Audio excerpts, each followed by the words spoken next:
What happens when the rabbi himself of a community forgets to count the Omer for a full day?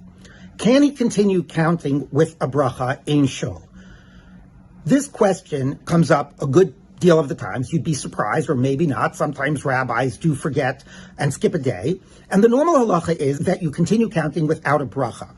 But this is particularly a problem for rabbis, because in many communities, the rabbi will be the one after Mariv to count with a bracha. And then he counts first and everybody counts after him.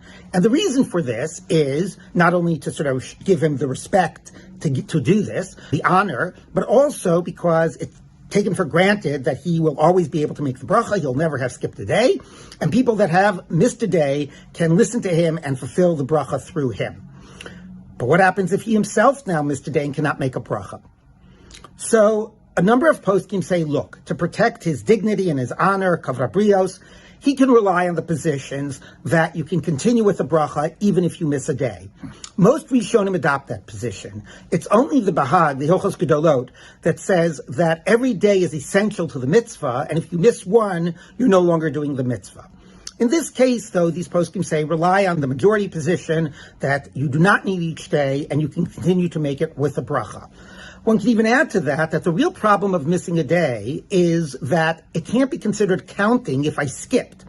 And therefore, let's say I missed day 8, I could say yesterday was day 8, today is day 9, and therefore it's still considered a legitimate counting. So rely on that, continue to make a bracha, you don't have to make it obvious that you missed a day. Now, while I think that position definitely can be relied on, I actually would very much encourage a rabbi to not rely on it. First of all, for a technical halachic issue, safek brachas lahakel, you shouldn't make a bracha if there's a doubt.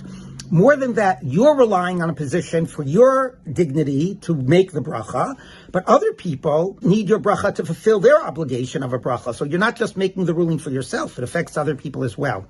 But more significantly, the question is, what are we trying to model as rabbis? Do we want to be modeling a sense of perfection? I never make a mistake. Or do we want to actually acknowledge and be more honest that, yes, I'm human. I also have sometimes missed. And even though every single day you're going to be reminded of that, because every single day somebody else is going to be counting, you should realize that I make mistakes. I'm not afraid to admit them. And I'm makpid, care so much that I admit it, and that I want to make sure that I do not make a bracha levatala, and that I don't have you rely on my bracha levatala. I think that there's a serious question here, not just halachically, but what model of a rabbi a person wants to be upholding for himself and for his community.